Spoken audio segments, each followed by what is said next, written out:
All right, welcome back, everyone. Next, we have Jaguar Health. It trades on the NASDAQ under the symbol JAGX. It's a commercial stage pharmaceuticals company focused on developing novel proprietary prescription medicines sustainably derived from plants from rainforest areas for people and animals with gastrointestinal distress, specifically associated with overactive bowel, which includes symptoms such as chronic debilitating diarrhea, urgency, and bowel incontinence. Today, we'll be speaking with Lisa Conte, founder, CEO, president, and director. Lisa is the founder of Jaguar Health, and so happy to have you back. Lisa, I want to also mention Mytesi, the company's FDA-approved drug indicated for the symptomatic relief of non-infectious diarrhea in adults with HIV/AIDS on antiretroviral therapy. It's first-in-class, plant-based anti-secretory agent and the first oral drug approved under FDA botanical guidance. Now, Ms. Conte has pioneered plant-based prescription medicine investigation and development for more than 30 years. She's also a board member, a board of directors of Healing Force Conservatory, serves on the editorial advisory board of Life Science Leader magazine, and serves on the leadership council of Pure Earth. She holds an MS in physiology and pharmacology from the University of California, San Diego, and an MBA and AB in biochemistry from Dartmouth. Fascinating history, Lisa. So happy to have you on the conference again. Welcome. Oh, thank you, Anna. I'm thrilled to be here. This is, and thank you very much for holding the conference and inviting us. This is a momentous time and a momentum time for Jaguar. So the product that you mentioned, Mytesi, the active ingredient is crofelemer, and crofelemer has completed a phase 3 clinical trial to expand the indication of that product from the indication that you mentioned, HIV-related diarrhea, to prophylaxis in cancer therapy-related diarrhea. And so the most important takeaway from today's presentation is that data is expected to be out before Thanksgiving. So we're in November now, literally around the corner, and that's very exciting in terms of patient benefit, patient care, dignity, quality of life, and the opportunity to expand dramatically the number of people that can benefit from crofelemer. So let us tell you a little bit about the product. We are a public company and we do forward-looking statements. Let me jump right into it. Where did crofelemer come from? We do all our drug discovery from plants used traditionally in tropical areas to identify plants that will lead to compounds and drugs that are more likely to be safe and effective because they come from plants that have been in man for thousands of years and are not constrained by known mechanisms of action. So new ways of potentially treating and curing diseases and new and paradigm shifting in how we're treating particular diseases. And that's exactly what we were able to achieve with crofelemer. We took a product from a tree growing in the rainforest to this first-in-class paradigm shifting agent, crofelemer, and I will in a moment talk about the mechanism of action. It's approved now, as you mentioned, under the trade name Mytesi for HIV-related diarrhea. That's a specialty market. And another word for specialty is relatively small. And the reason why it's the first market, the first indication, it was fast-tracked priority reviewed by the FDA for the importance of addressing the diarrhea in these patients, allowing them to adhere to their antiretroviral therapy so we didn't have the emergence of resistant strains. So what's really powerful about this first product approval is that crofelemer is a pipeline within a product. We have about 7 different patient populations that we have identified. We can't do them all as a relatively small company. So the ones that we have focused on are cancer therapy-related diarrhea, which I mentioned, and a rare disease orphaned indication of intestinal failure and short bowel syndrome and some congenital diarrheal disorders. Totally new way of thinking about providing benefit to those patients with crofelemer, not Mytesi, so the same active ingredient, but in a different formulation, a different product. So again, I'm just going to say this probably 2 or 3 times through this presentation. The most important takeaway are those momentum drivers literally around the corner in the month of November this year. The first is the release of the primary endpoint, the top line data for a pivotal final phase 3 trial to expand the indication of crofelemer in the current formulation of Mytesi, the product that's already in commerce, to expand the indication to prophylaxis of cancer therapy-related diarrhea patients, all solid tumor patients on all different targeted therapies. There's about 5 or 6 dozen different targeted therapies. We're focused in the enrollment criteria on those that cause more than 50% diarrhea with or without cytotoxic chemotherapy. So what's referred to as a basket trial, bringing in as much of the patient population as possible to be able to benefit from the paradigm shifting approach and mechanism of action and new way of treating and preventing, potentially preventing diarrhea, severe diarrhea in these patients. The second, and it's not a single clinical point risk factor for the company. We do have a second very important clinical event coming up with crofelemer. And as I mentioned, for the rare disease orphaned indications for intestinal failure associated with short bowel syndrome and some congenital diarrheal disorders in children. And we expect to have proof of concept data coming out from 6 different investigator-initiated and IND investigations on 3 different continents, starting to come out around the end of the year and into the beginning of 2024. And what's important about each of these important clinical pieces of information, the cancer trial and the rare disease trial, is they both should lead to, with success in the trial, with regulatory approval and pathway, meaningful revenue generation in 2024. For the cancer indication, it's the opportunity to expand the current formulation approved under Mytesi from HIV to cancer, so a product that's already in commerce. And what's interesting about that is this will be a supplemental new drug application for Mytesi since it's already approved. Most new drug applications fail or get delayed because of a safety issue or a manufacturing issue. This is a product that's already approved with chronic safety and already in any specialty pharmaceutical pharmacy we want in the United States. So those 2 factors go away. We're really focused on that top line significance of the primary endpoint. And then if we move to crofelemer in a different formulation, a liquid formulation for the rare diseases of intestinal failure, in Europe, with published proof of concept data, there is an opportunity in 4 different countries for early patient access, reimbursed early patient access to the product for rare orphaned indications, such as intestinal failure with short bowel syndrome and congenital diarrheal disorders. We have put a commercial footprint in Europe to be able to take advantage of that opportunity while the product is going through a full global development program. So as I continue, what are the size of these markets? We don't put out formal guidance, but to give you some idea of what we're talking about, these are blockbuster in terms of the neglected needs and the size of the patient need and population that can benefit, and certainly relative to what we've had in HIV. HIV will never be more than maybe a $30 million market or so, specialty market in the United States. When we talk about prophylaxis for cancer therapy-related diarrhea, first of all, cancer therapy-related diarrhea is the number 1 side effect. Diarrhea is the number 1 side effect associated with cancer therapy. And if we think about an analogous situation of chemotherapy-induced nausea and vomiting, these agents are typically used prophylactically for the first 3 days in cytotoxic chemotherapy. And that market is expected to be about a $4 billion market around the world. And easily half of that market is priced and valued in a generic sense. When we're talking about prophylaxis for cancer therapy-related diarrhea, all solid tumors on targeted therapy. Targeted therapy are these therapies that are taken long-term, chronically, often for the rest of the patient's life in a metastatic situation.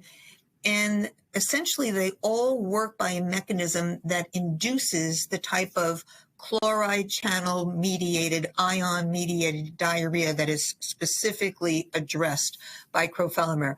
So we're talking about a much grander and chronic neglected need in these patients. And there's nothing that's been specifically tested for this type of diarrhea.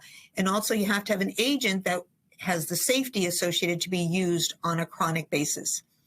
When we talk about the rare disease and the orphan indications of intestinal failure associated with short bowel syndrome and congenital diarrheal diseases, third parties put this market opportunity, certainly for short bowel syndrome, at about $5 billion. I've seen some estimates as high as $12 billion because of the intense morbidity, mortality, expensive interventions necessary to maintain these patients, typically on parenteral nutrition 7 days a week, 20 hours a day, and the complications associated with that. So we'll be coming in with a completely new approach and management of intestinal failure and addressing the chronic need or reducing the chronic need for parenteral nutrition potentially in this patient population. But to give you some idea of how crofelemer works and to understand the paradigm shifting approach and the different patient populations that can benefit, we have a graphic here. Think of these circles as slices of gut. And on the left here, what happens with watery diarrhea, secretory diarrhea? There's an insult to the inside wall of the intestine, and that will set off the active secretion of chloride ions, those little green dots, into the lumen of the intestine. That's essentially salt. Water comes in based on osmosis in the middle panel there, and then the diarrhea goes out. What crofelemer does, the little red dots on the right there, is it works locally in the gut. You swallow it, goes into the gut, works locally to normalize the abnormal excess active chloride ion secretion. So it's a chloride ion channel modulator or normalizer. It doesn't clog it up or block it up, it normalizes it, and that normalizes the water flow and then specifically addresses and mitigates the dehydration and the water loss associated with the diarrhea and the excess secretion. What's important is it is locally acting, doesn't get absorbed into the bloodstream. So you don't have a first pass effect. You don't have secondary metabolites that might be causing a problem later on. Remember, in general, you're talking about chronic administration, chronic neglected needs in these patient populations. And in complicated patients, like cancer patients, like short bowel syndrome, Crohn's disease patients, HIV patients, you don't have the risk of drug-drug interaction. And what's important is not only what crofelemer does, but what's paradigm shifting is what it doesn't do. And so we often think of antidiarrheals as Imodium, loperamide. These are opioids, and they work by the mechanism of constipation. Crofelemer is not an opioid, so we don't have that risk of constipation. It's not an antibiotic. We don't have the risk of resistance. We haven't seen any tolerance in thousands of patients treated on the market and dozens of clinical trials. We've never seen a side effect profile different than placebo. So safety is a huge hallmark of this product and very important for the chronic indications and the chronic neglected patient populations that we are targeting. So back to the cancer trial is called On Target, and there's different aspects of that trial that I think resonate with different audiences. Of course, there is the comfort, the dignity, the supportive care aspect of preventing severe diarrhea, preventing diarrhea in these patients that are on targeted therapy. We've also seen third-party publications that show about 40% of the time, cancer patients will go off their targeted therapy specifically because of the side effect of diarrhea. And now you're talking about the potential to have an impact on the outcome of the cancer treatment. And that may be something that resonates more loudly with the oncologists, with the treating healthcare providers. There's also been third-party publication that shows that it takes about 3 times as much, it costs about 3 times as much to take care of a cancer patient with diarrhea matched to a patient without diarrhea, going into the hospital, getting hydrations. So now you have something that's resonating, probably rising to the top with the healthcare providers as well. So these 3 different aspects, patient comfort, dignity, supportive care, cost of care, keeping the patient on their cancer therapy are all important and may have different levels of importance with different audiences. We do have phase 2 data that was presented at San Antonio Breast Cancer Conference 2 years ago, but what's even more important is the results of this trial have been accepted for a poster presentation at San Antonio Breast Cancer Conference in December of this year. And because this is a basket trial where enrollment includes all solid tumors, we'll be able to not only put out that top line data in November, have a scientific presentation in December, but continue at the liver conference, the GI conference, ultimately ASCO, and continue to have a scientific dialogue about the importance of preventing diarrhea in this indication, in this patient population, while simultaneously we'll be pursuing the regulatory track where, with positive data, we would expect to file a supplemental NDA for the current approved formulation under the name Mytesi to expand the indication for this prophylaxis in cancer, and that would be around the end of the year, beginning of 2024, and seek to have the product with successful approval available to patients in 2024. And we certainly are manufacturing to that goal right now. I do want to mention also the importance of patient voice in this patient population, particularly with these amazing targeted therapies. There's about, as I mentioned, 5 or 6 dozen different targeted therapies right now. The metastatic patient is surviving, and they don't want to just exist. They want to live. They want to have quality of life. In fact, there was a poster just presented last week at ASCO Quality, which was surveying patients, and the number one concern of patients, or the number one important topic, was quality of life, above survivability, above access to care, above cost of care. Absolutely remarkable. And one way to think about it, one of the patient advocates so beautifully put it, the pebble in the shoe. You know, can you suck it up and deal with side effects and a pebble in your shoe for a day, a week, a month? Sure. But for the rest of your life, and it's not just one pebble. It's the diarrhea, it's the nausea, it's the fatigue, it's the neuropathy, and on and on and on. So in importance of addressing what is often referred to as manageable or tolerable toxicities, really manageable or tolerable to whom? And so it's very important to us that we have incorporated that patient voice in the design of our clinical trial all the way through to the completion. Our primary endpoint is based on patient-reported outcomes. So again, can't say it enough. In November, we'll have that top-line data released, and then there'll be the continual flow scientifically and regulatorily thereafter. I do want to leave some time for questions, so I am just going to mention briefly how crofelemer works in intestinal failure. So in intestinal failure, what you have is a situation, let's say short bowel syndrome, where a typical gut is 20, 25 feet. Short bowel might be 5 feet or less. And what happens is there's not enough surface area to absorb the nutrients of life. And so these patients, as I mentioned, typically end up on parenteral nutrition 7 days a week, 20 hours a day. Absolutely catastrophic. Great opportunity for infections and problems because of the IV intervention every single day, and expensive. It can cost, $500,000 up to $1 million a year to take care of these patients with the complications as well. And so there is a product approved which is called JAGX. It's basically a growth hormone, and everything in the pipeline that we've been able to find is in the category of a growth hormone, attempting to grow the gut a bit so that parenteral nutrition can be reduced by about 15 or 20%. And now you have a regulatory endpoint. What we're looking to do is, by decreasing the secretions, also hit that regulatory endpoint of decreasing the need for parenteral nutrition by about 15 or 20%, as well as benefit stool formation. As you can imagine, with a short gut, what goes in comes right out like a sieve. So have some stool formation, and also focused again on our patient-centric approach of patient quality of life. And the advantages are more vast. Growth hormones cannot be used in a situation where the gut is fully intact but not functioning, which is the case in several different congenital diarrheal disorders like MVID, which is an indication we're pursuing under an IND right now. As you can imagine, if the gut's fully intact but not functioning, a growth hormone is not going to do something.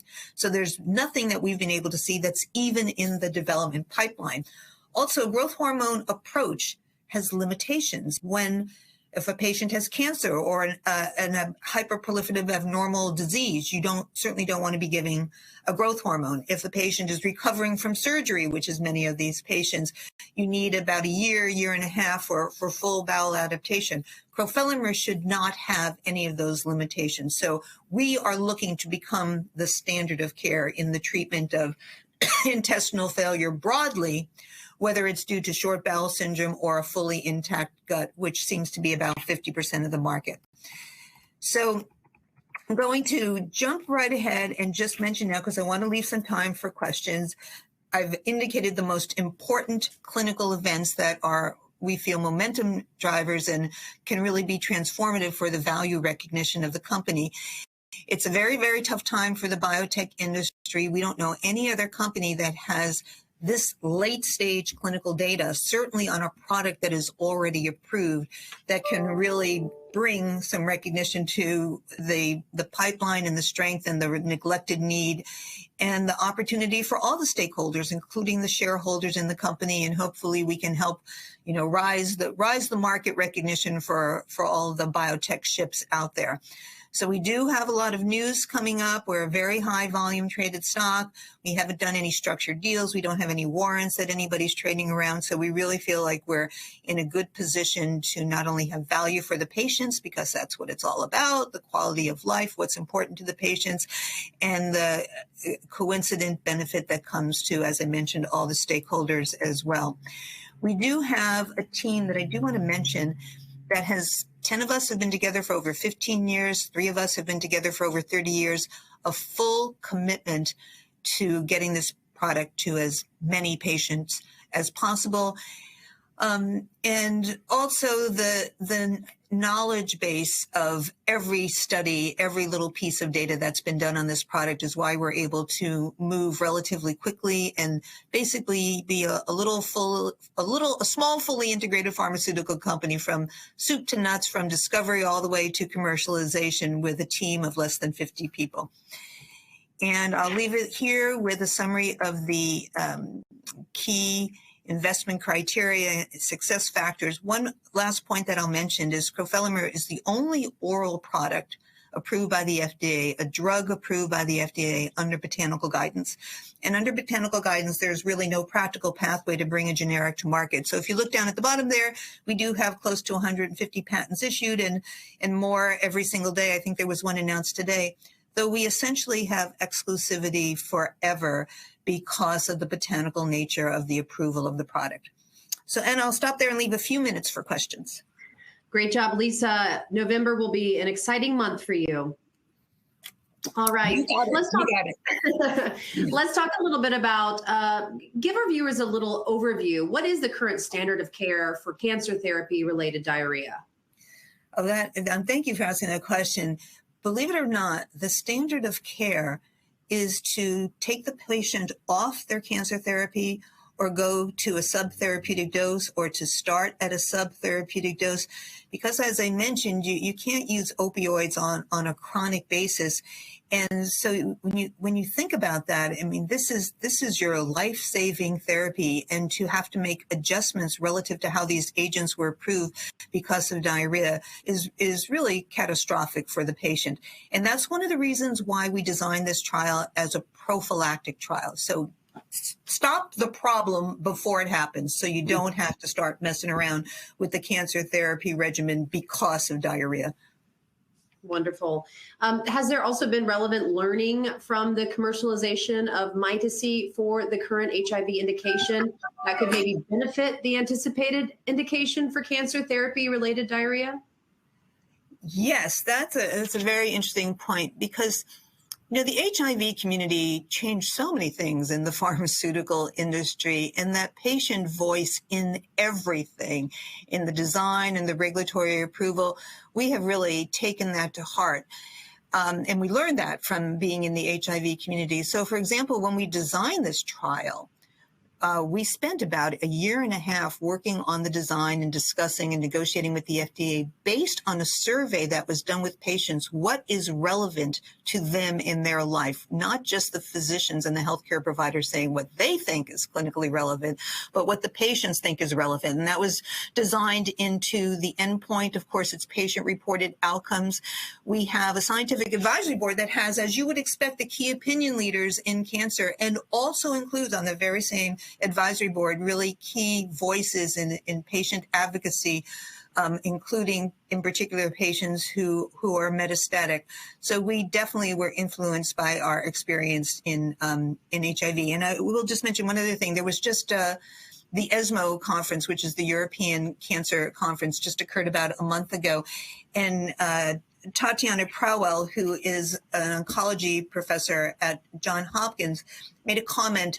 Activists are very active on Twitter, on X, and she made a comment about a panel that was talking about patient-reported outcomes in clinical trials and included a patient advocate.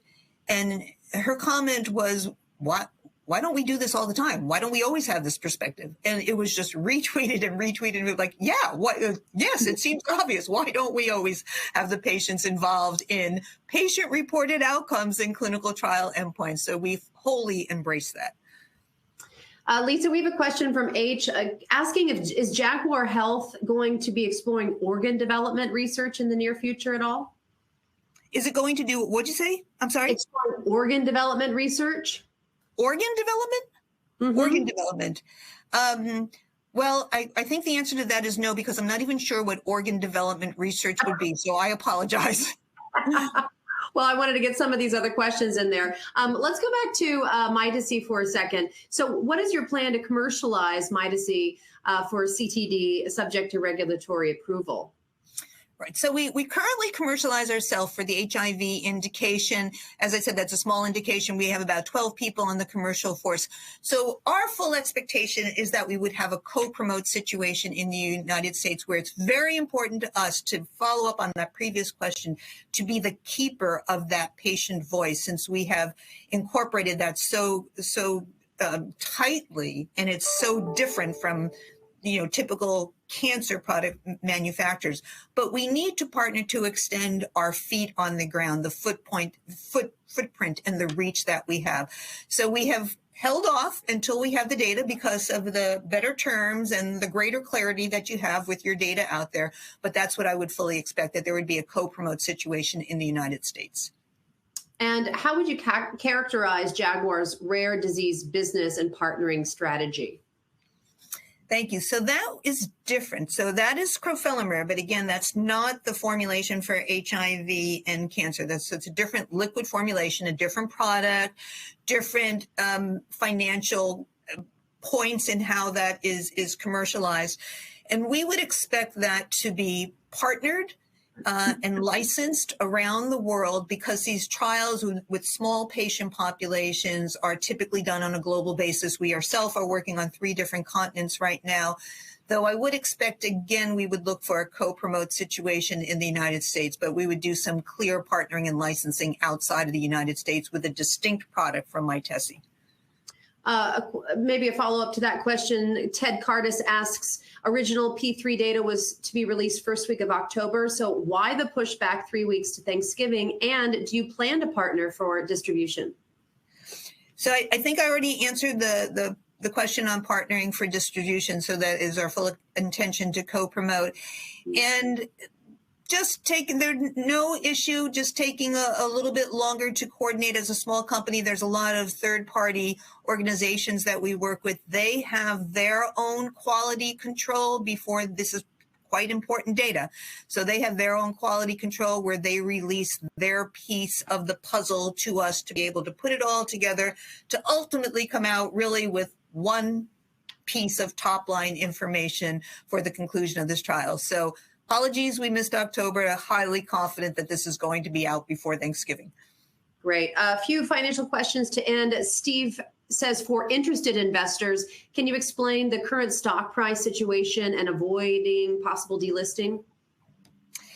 I can't explain the current stock price situation other than, the entire industry has been hit though, as I said, we do feel that late-stage clinical data in 2023 that with success can lead to meaningful revenue generation in 2024 and benefit to patients, we feel will be transformative for getting the value recognition and the eyeballs on this company and the data.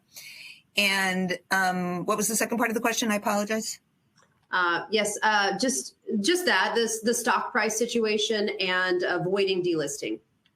Oh yeah, so we will hit our 6 months next week, trading below $1. We meet all the qualifications to have another 6 months, and we fully intend, with the value recognition in this company, to meet the listing criteria in that next 6-month period of time. And Philip Koborowski asks, what's your cash position? The last reported cash position at the end of the second quarter, I believe, was $14.4 million. Okay, perfect. Well, Lisa, thank you so much for joining us. And we would love to have you on in the near future with some updates, especially after this active November for you all. You bet. I'll be back. Thank you. All right, thank you. We'll be in touch. Okay, everyone, stay with us. We'll be right back.